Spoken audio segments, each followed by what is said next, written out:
वैसे तो आप लोग काफी सारे ड्रोन्स को तो देखा ही होगा, बट आपने आज तक एक आवाज को फील करने वाले ड्रोन के बारे में नहीं जानते होंगे।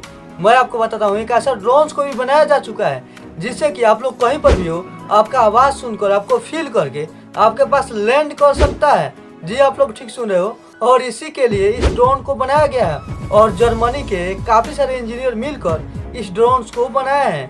बट इसके बारे में शायद से आपको पता नहीं होगा, इसलिए शायद से हमें वीडियो बनाना पड़ा। बट आपको जानकर कैसा लगा चैट सेक्शन में जरूर लिखिए।